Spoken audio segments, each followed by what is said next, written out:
Welcome, everyone. Today is the 6th day of the month of ER 5786.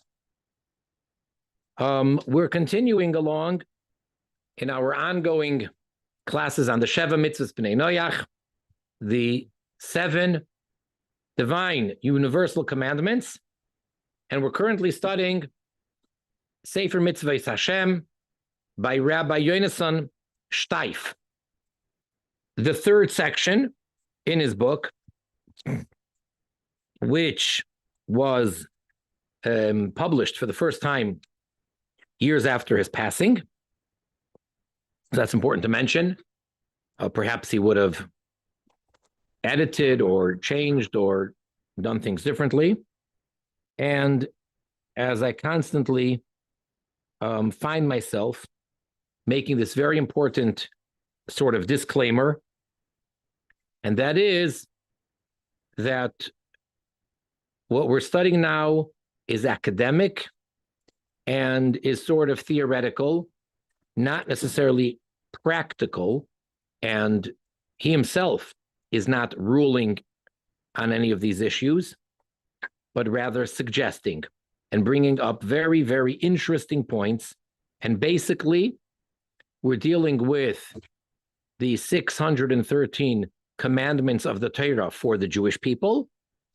And he's going through many of them, one by one, to see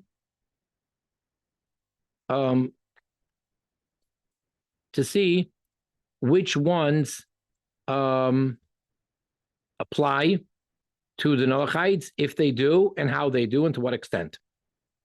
Hold on, please.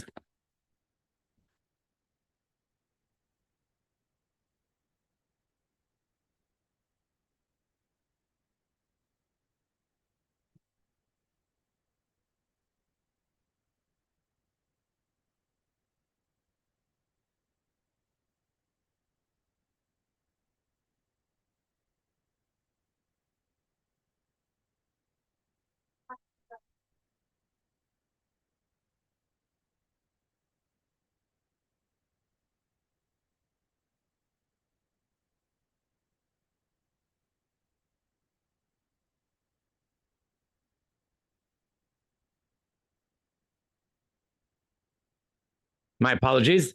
We're back. So he's going through the commandments and the ones which may have relevance completely or to some degree, or maybe not, to the Noahides. Right now, we're still in the section which is dealing with Avodah Zarah, the prohibition of idolatry, which that, of course, is for the Noahides as well. But the question is, many of the 613 commandments are extensions or related to Avodah Zarah idolatry. So perhaps those would be also forbidden for a Noahide, maybe. And maybe it's not absolutely forbidden, but it would be pious or advisable for them to keep them, or maybe not. So that's what we're in the middle of doing now, going through these things. We're on page Shin Nun Beis 352, if you get hold of this book. And we're going to be speaking about certain things which, again, we're not necessarily saying that it applies, or at least not mandatory for the Noahide. And some of the things he's going through, for example, we mentioned, I believe we're up to in the left-hand column, Yud, right in the middle of the left-hand column on page 352, Shinun Beis. So the last thing we spoke about was married women covering their hair. So historically, who covered their hair? Which nations? In which eras, which years? So it seems fair to say that, historically speaking, most of the civilized world, a couple thousand years ago,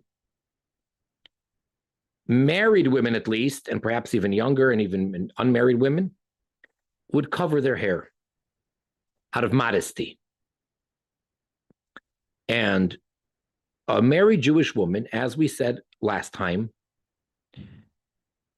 by all opinions, all Jewish codifiers, they all rule that a married Jewish woman must cover her hair. There is absolutely no permissibility, no room for leniency for a married woman not to cover her hair, to keep it uncovered.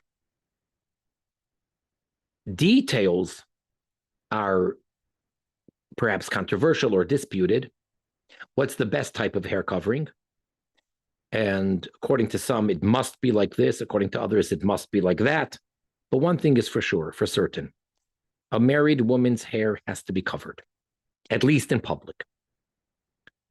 So what in the world does that have to do with a Noahide, with a non-Jewish woman? So he's saying, well, if it has to do with modesty, and if modesty would be, by extension, the prohibition of adultery, so then, since adultery is one of the 7 Noahide commandments, that means anything which is associated or related to that general concept could apply perhaps to Noahides. And the last thing that we said, I believe, was quoting from the Divrei Chaim and the Chassam Sofer, which they both lived approximately 200 years ago. And they both say that a married woman is to cover her hair not using a wig. And I made it very clear that the Lubavitcher Rebbe, Melech HaMashiach, maintains to the contrary, that a Jewish married woman, in public at least, must cover her hair with a wig, a full wig. If in addition to that, she wears a type of a hat or a cap or a kerchief or a scarf or some type of a covering on top of that, that's something else. But there has to be a wig. So we find different opinions. And of course, as far as I'm concerned, the only opinion that matters and that counts is, of course, that of the Rebbe Melech HaMashiach. Be that as it may. That's one thing. Now we're moving on to the next topic. Again, page Shin, Nun Beis, Yud. Ayin B'Tamid. So he tells us, take a look in the tractate in the Talmud of Tamid, 31a. She'amru, that it's been stated over there,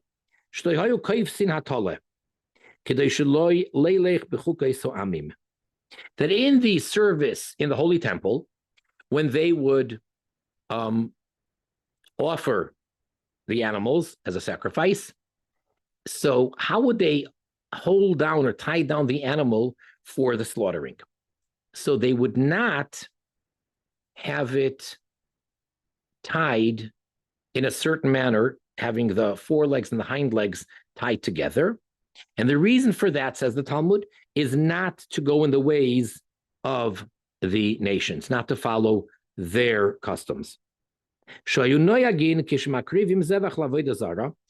the common practice by the idolaters was, when they would offer a sacrifice for idolatry,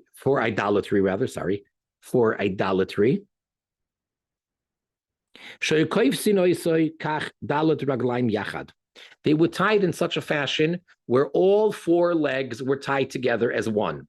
They took the hind legs and the all four legs, they tied them together. Because of a Rambam Alzeh, and the Rambam, Maimonides, writes about this in the laws of sacrifices, that the Jews in the Holy Temple would not bind together in such a fashion the sheep, so that not to follow in the ways of the heretics. Because of Arosh Ta'ainu Chukas Tzadoik Uvaisois, and the Rosh, a contemporary of Maimonides, Rabbeinu Asher, he explains that which heretics.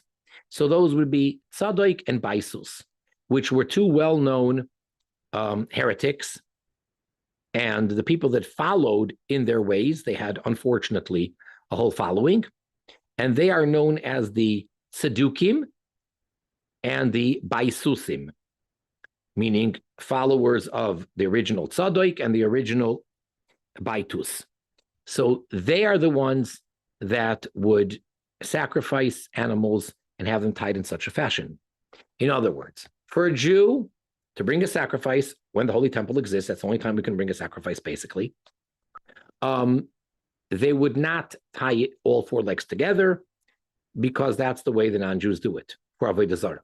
Question: a non-Jew who's offering a sacrifice for Hashem, of course, not for anything or anyone or other than Hashem. So he's not offering it for idolatry. Can he bind all four legs in such a fashion? So according to this, probably not. Even though we don't find such a prohibition for the Noahides, but because that's what was done for Avodah Zarah, and that's the way we, the Jews, would not do it. Therefore, if let's say today, theoretically, as you probably know, a non-Jew, a Noahide, is permitted today, even without the temple and not in Jerusalem, to sacrifice a korban oila, a burnt offering, for Hashem. If he makes a proper altar with all the details. So when he does so, according to this, perhaps he's not allowed to bind all four legs together. Yud Aleph, 11. Uvechulin, and in the Talmud tractate Chulin, 41b, Amrinan, we say there, Bashuk, in the marketplace, outside. Lo yasakein, one should not do so, and the so is lishchot chutz laguma, to slaughter an animal. We're talking about just regular slaughtering it in order to have meat to eat. So slaughtering an animal right outside a ditch, v'dam sheiseis v'yered l'seichaguma, and then the blood would be flowing out and dripping out of the animal into that ditch. It says that a Jew should not do that. Why not? Again, not to copy, not to imitate what the tzedukim, those heretics, would do. Umashma, and the implication of that statement in the Talmud, just as it is forbidden for a Jew to go in the ways of the non-Jewish nations, so too it's forbidden for a Jew to go in the ways of the heretical Jews, the Jews that are unfortunately categorically apikarsim, which means heretics. A Jew can't go in their ways either. And so too he brings on from another book that it says the same. So even though biblically, what the Torah states clearly is, do not follow, do not go in the ways of the non-Jews, of the idolatrous nations. However, he is saying that the same thing would apply not to follow in the customs of the Jews that are heretics. So again, question is, for a law-abiding Noahide, would that apply as well? Which means, if you're slaughtering an animal in order to eat, do you need to avoid doing it over a ditch where the blood would flow into the ditch?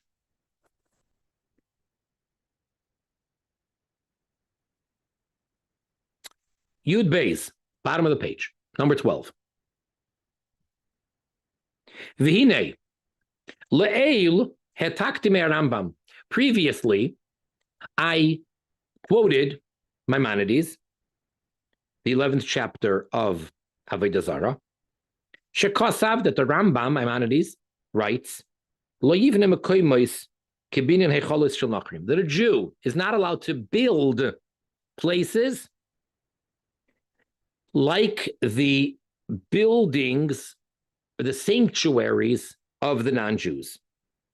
Okay, so we can't make a sanctuary or gathering place similar to those of the non-Jews. The Haravid Kasav. Now the Ravid, Rabbeinu Avraham ben David, there were actually several Ravids historically, but when you're talking about the Rambam and you mention the Ravid, that is his colleague or his chief opponent in a certain sense, his critic, I should say. The Ravid, throughout the entire Magni Opus of the Mishnah Torah of Maimonides, the Ravid, usually, if he has something to say, it's usually critique. And he argues often on the Rambam. So the Ravid, he wrote, when the Rambam writes this law that a Jew is not allowed to build a sanctuary like the non-Jews, says the Rambam, I don't know what he's referring to. So then the later commentaries, which oftentimes they come either to defend Maimonides from the Ravid or to explain or clarify. So the Kesef Mishneh, and likewise another commentary, the Migdalois, they write after the Ravid says this, they explain, Shakavana shelo yivne kisavnis oisam heicholois. That what the meaning of Maimonides is that the Jews should not build buildings in the same form or structure as those sanctuaries. V'tzarich iyun hakavana, and we need to still figure out what does that mean. V'lo matzu makar lazeh, and they did not find a source for this. In other words, they're explaining Maimonides, but Maimonides almost always has a source that we're aware of. See, part of his amazing brilliance of what he did was he took the various different opinions in the Talmud, etc., and he gives a clear ruling without explaining the background and without bringing in different opinions and without telling us his thought process. So it's really very clear, very straightforward, and in a certain way, simple. But then the commentators want to understand what the source is.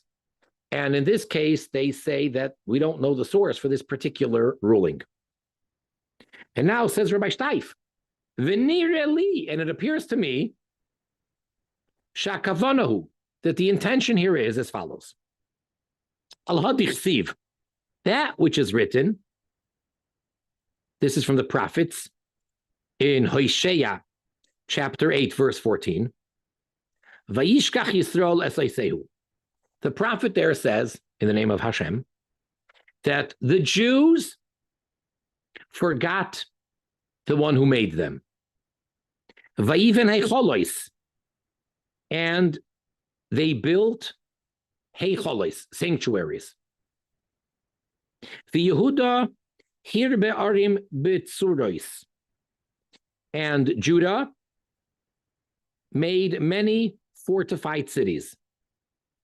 V'shalachti eish be'arav, and I will send fire onto their cities.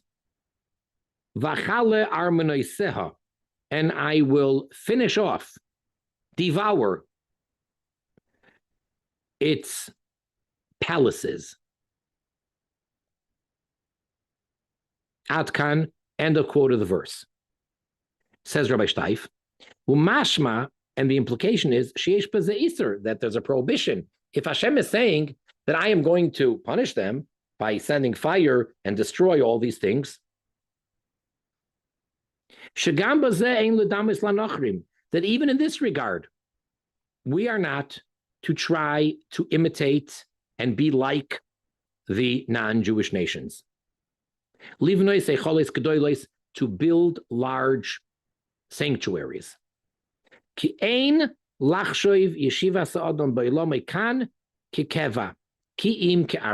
the reason being that we should not do anything that would imply or show a lifestyle that we think that this is our permanence. But rather, we have to understand that our lifetime, our living in this physical, mundane, lowly world is temporary. This is not our real true home. For as it states in Pirkei Avos and Ethics of Our Fathers, that this world is like the antechamber before the world to come. This is like, so to say, the waiting room or the antechamber before you go into the real room.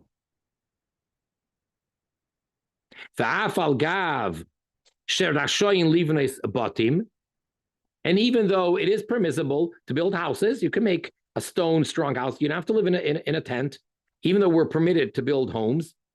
How do you know? Kedamar, as it states in the prophet Jeremiah, chapter 29, verse 6.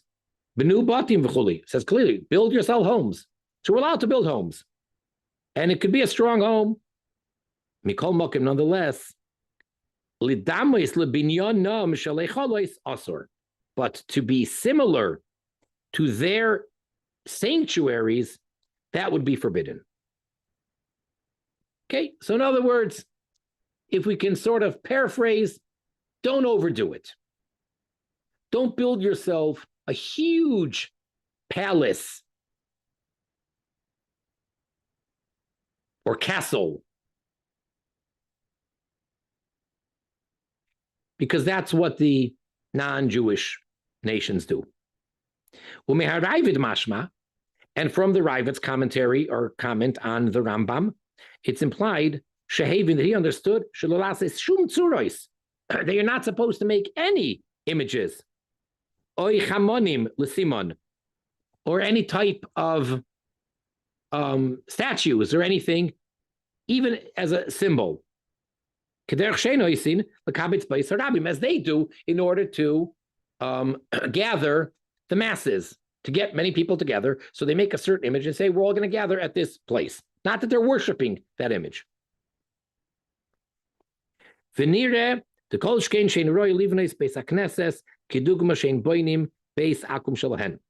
then it says again, Rabbi Steif, that it appears from all of this, that according to this, surely it would be forbidden for the Jews to build a house of worship, which I guess in English would be called a synagogue, or perhaps we can use the word temple, but a house of worship where we gather together to pray. It should not be in any way similar to the buildings of worship that the idolaters build, to their churches or shrines or whatever.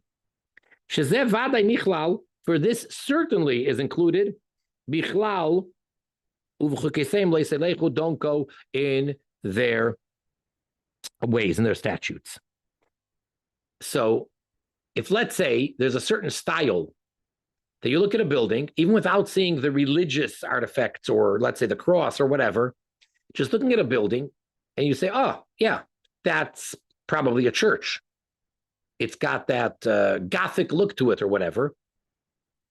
So according to this, it would be forbidden for Jews to make such a big, beautiful structure, even though it's just the size and the style and that look.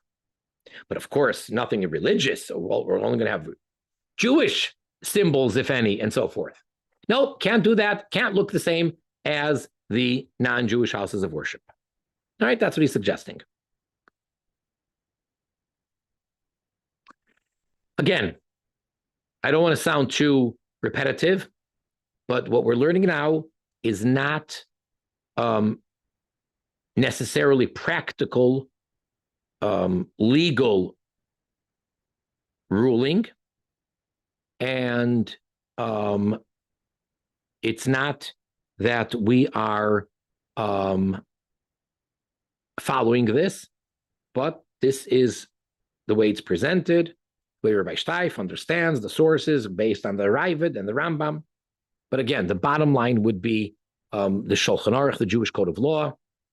And for Noahides, it might not even apply.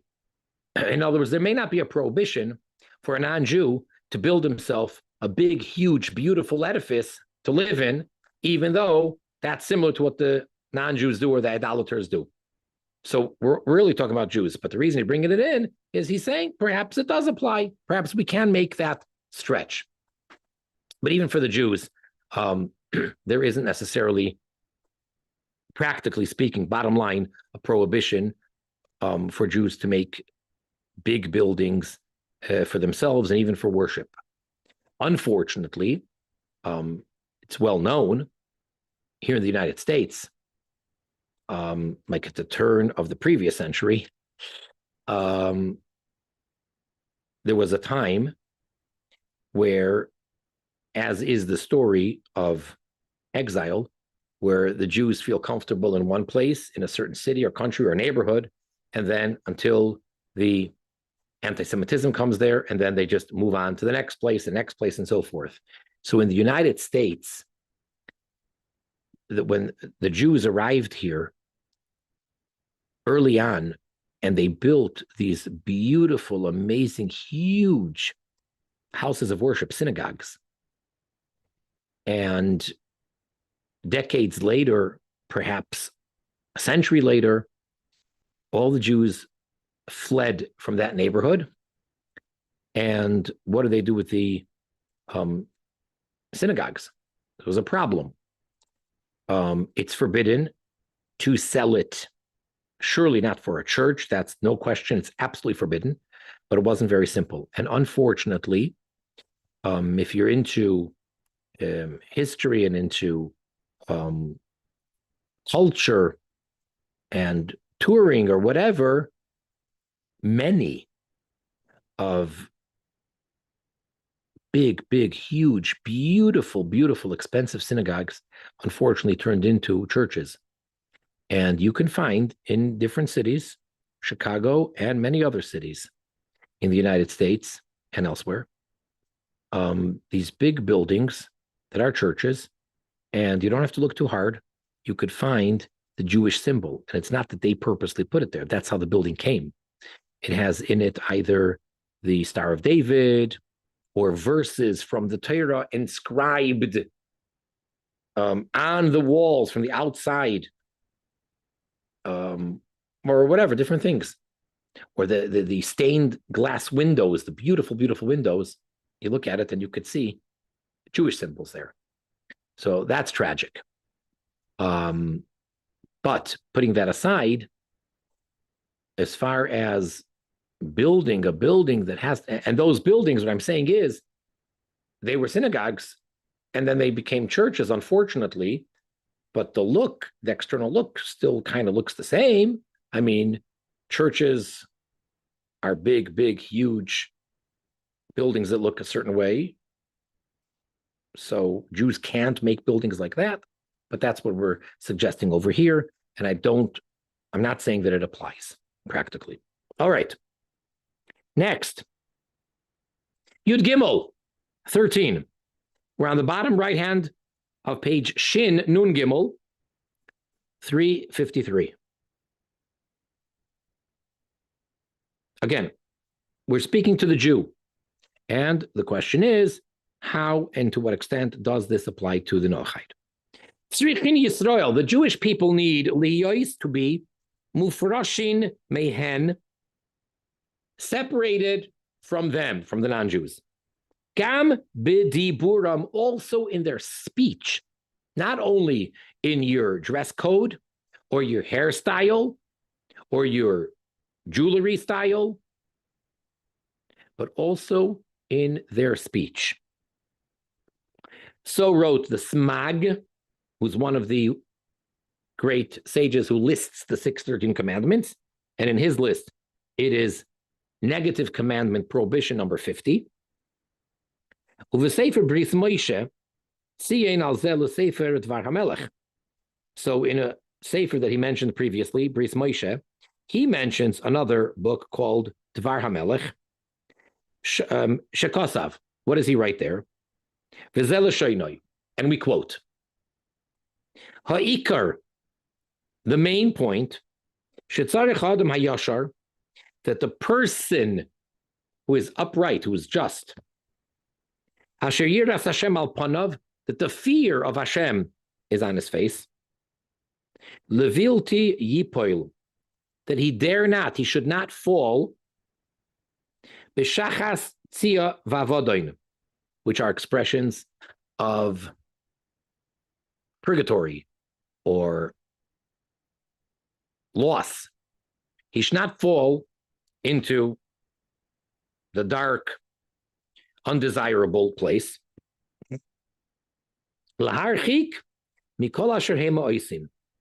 So such a person who's upright should distance himself from everything that they do. Hein b'minhag, whether it's a custom, behavioral. Hein bivgadim, whether it's clothing, the way they wear, what they wear. Hein b'dibur, whether it's in speech. Hein b'halicha, whether it is in walking. Tichsiv, for there's a verse that says, Harcheik me'aleha darkecha. Distance from her, referring to a harlot, your path. And do not come close to the entrance of her house. In other words, there's someone who is a sinner, someone who is no good, a prostitute. You can't even get close to the entrance of that house, even though the person has no intention and will not even enter there. God forbid. Take a different route. Don't walk down the path that's over there. That's what the verse says.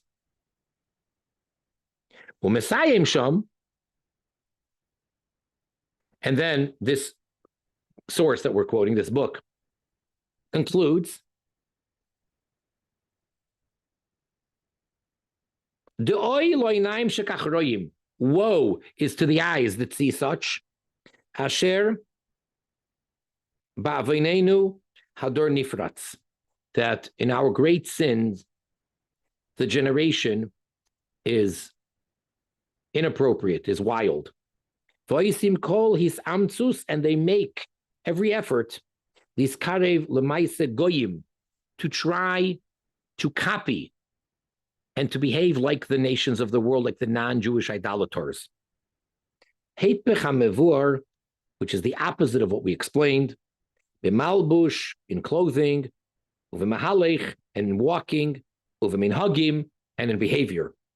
Fashetmimei derech, ha'ilchim b'seiras Hashem, and those that are sincere and go in the way of in the path of Hashem, mekablin sachar al halicha b'derech hatoiv, receive reward for going in the good path. So he's basically saying, that, again, the Jew, that a person is supposed to try to behave as differently as the non-Jews. And this is not something which is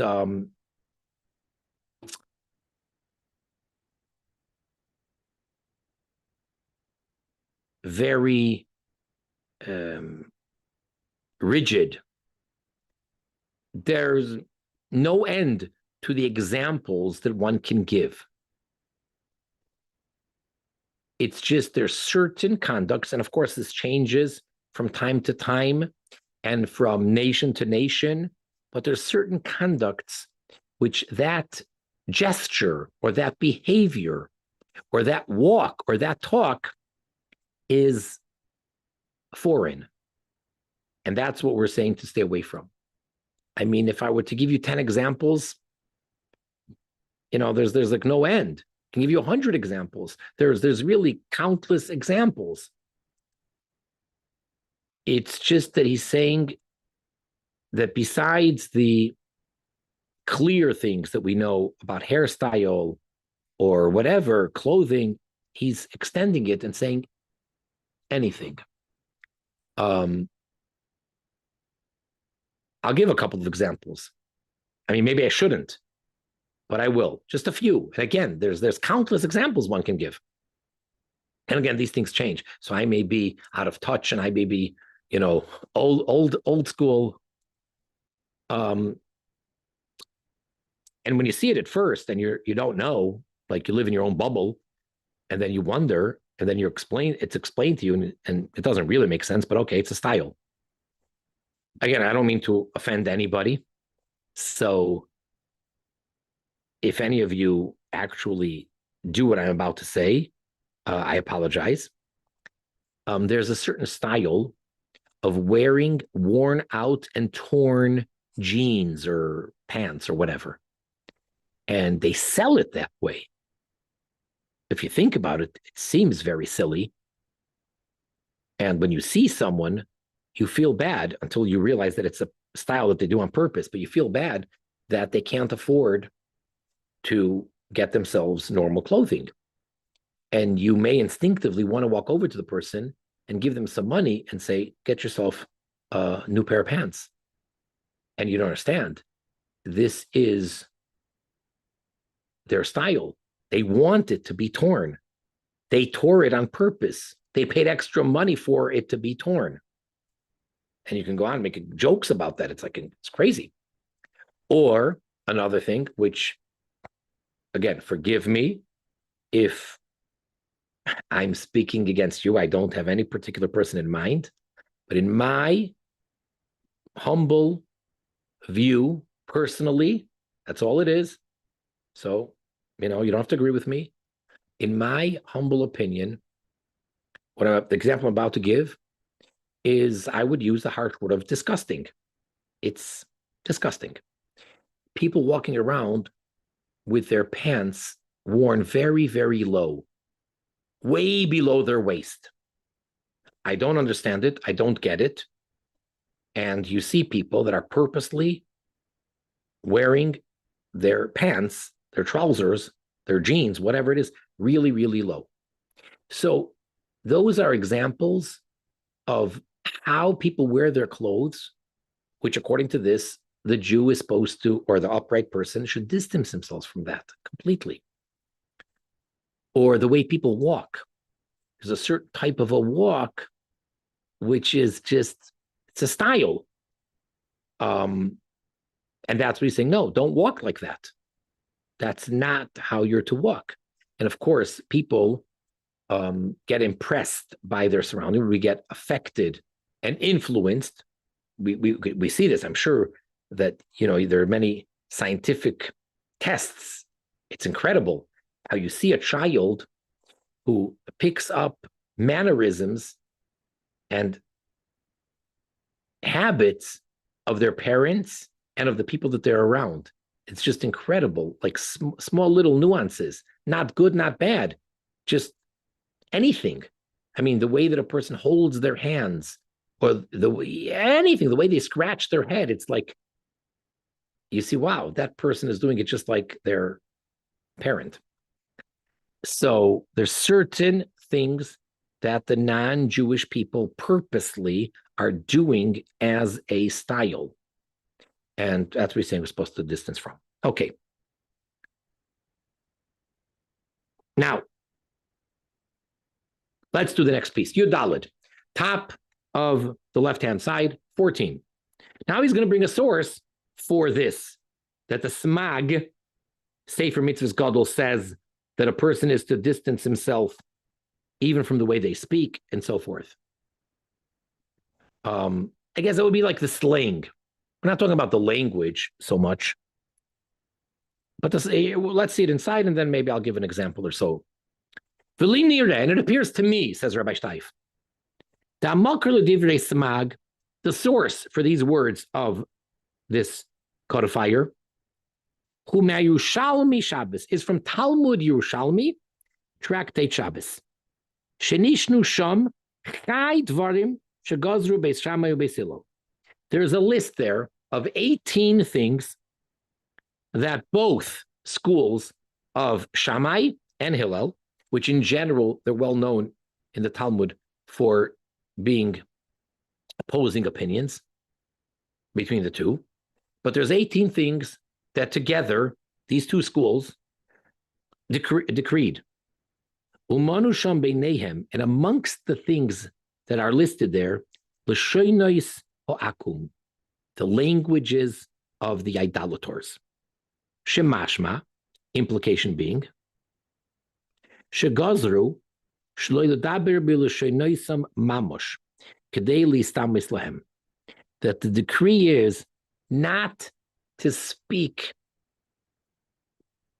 properly or precisely in their language so that we don't make ourselves similar to them. Meaning, I'm sitting here speaking in English. Well, first of all, I'm speaking to an English crowd. But let's say Jews amongst Jews. So the implication is that any foreign language, not to speak it perfectly.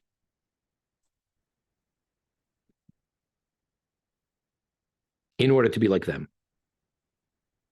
Which we mentioned him earlier, the Divrei Chaim, in his responsa, he writes, Kosav, Shagam bishvil malbush echad, for even one garment, shemidamel malbushe akum, which is similar to the clothes of idolaters, oivrim, one is transgressing. So it's not only if you put on the entire outfit or uniform of the non-Jews, but even one garment that the person's wearing, meaning everything else, they look Jewish, or they're wearing Jewish style clothes, but one garment is not, that's a transgression according to him. With the Sefer reason why you should see in the Sefer Erech Shai, Shemifalvul Bazeh. And in this book that we keep on quoting now, Bris Moshe, he references another source where discussing it in great detail. Because the Divrei Chaim brings a proof from the tractate in the Talmud Brachos 20a.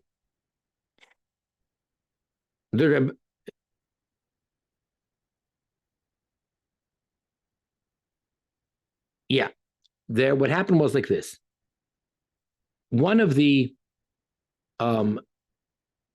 Talmudic sages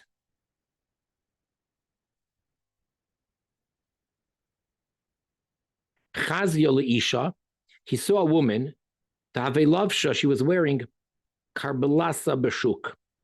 She was wearing a certain style of a garment. Some commentaries there explain that it's like the word comes from the rooster's crown. So she's wearing a certain type of a style of clothing in public, in the marketplace. Karei mina, he ripped it off of her. I mean, afterwards, they explained to him that she wasn't Jewish. He didn't realize that at first. And so then he retracted. But he thought it was a Jewish woman wearing this, and that was completely unacceptable, so he physically ripped it off. So now, says Rabbi Steif, and if it would have only been a rabbinic prohibition, not a biblical prohibition, he wouldn't have embarrassed her in public like that. Because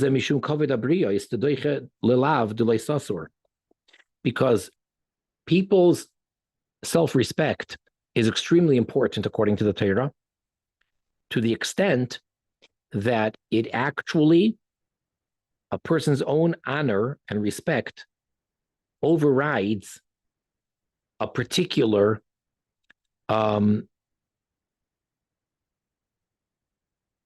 biblical commandment. I'll soon explain. See, in the Torah it says, for the Jews, that they're not allowed to deviate from anything which the true traditional rabbis decree. meaning when we have the rabbis that can make rabbinic law, which are binding for all Jews, if they do make such a law, which they made thousands of such laws, mostly as safeguards for the biblical law, it's a biblical prohibition to transgress. For example, in the Torah, there is a prohibition for a Jew to wear what's called shatnez, which is a certain type of mixture of wool and linen mixed together in certain ways in the same garment. A Jew's garment has to be kosher, meaning it can't have both wool and linen woven together, let's say. That is a biblical prohibition. Then there is rabbinic shatnez.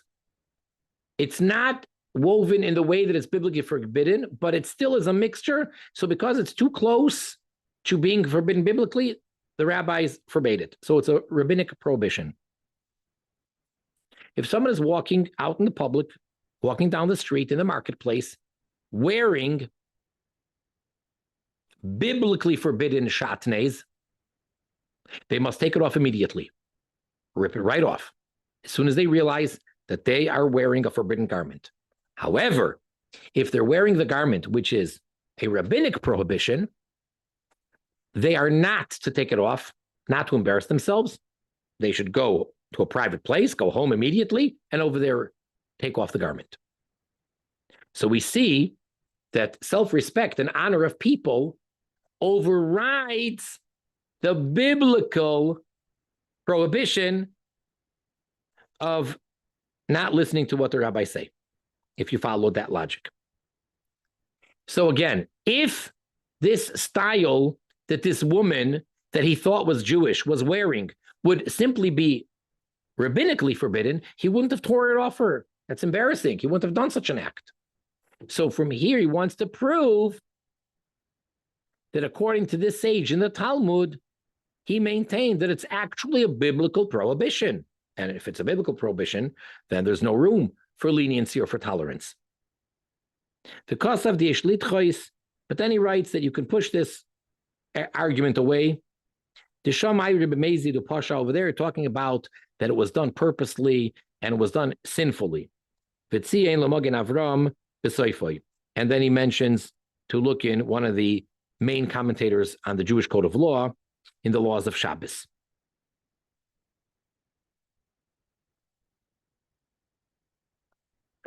Be that as it may, let's get to the language. We're speaking about language over here. I would suggest that even though it's accepted to speak the languages of the nations, and if I'm in America, I could speak what we call English. You know, obviously the British don't appreciate that. If you're in France, you speak French. If you're in Spain, you speak Spanish, etc., etc., etc. However, the slang that, again, for the Jew, according to this, is to be avoided. And again, there's countless examples. And these things come and go. You know, whatever, so many examples. Dude. Yo. All that style of speech is to be avoided. And again, does that apply to a law-abiding Noahide who wants to keep the 7 mitzvahs? Do we really want to tell them that it's forbidden for them to speak in the slang? I don't know. Perhaps at most, at best, we can say that that would be very commendable and a very high level of piety if you want to live up to such a standard. But to say that anyone who doesn't is a transgressor, I don't feel comfortable saying that.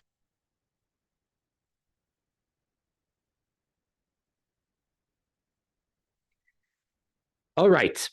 We're going to stop here. We're in the middle. We're up to Shinun Gimel Tesvav, which would be 15. And if anybody has any questions or comments at this point, with our last remaining few minutes for this class, please speak up. Thank you.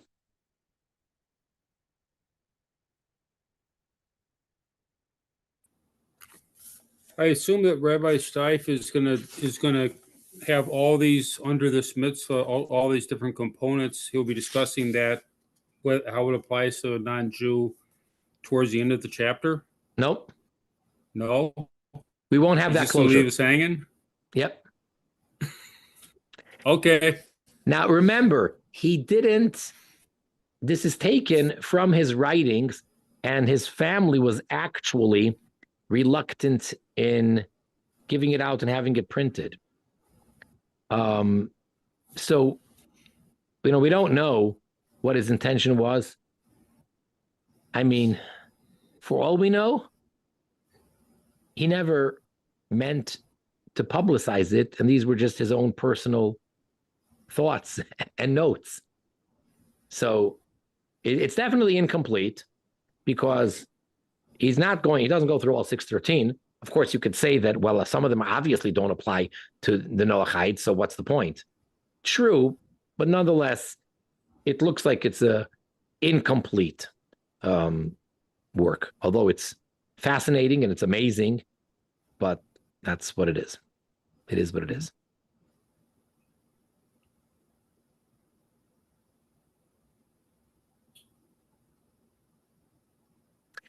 Very well. Okay, so we're going to stop at this point and want to wish everyone the utmost success in serving Hashem through the 7 Noahide commandments, studying, learning, teaching, influencing others, and of course, making this world a perfect world as we are now entering the times of Mashiach with all the amazing, amazing miracles that we are witnessing on a daily basis, and our prayers that we get to the finish line immediately in a good, happy, healthy, successful way.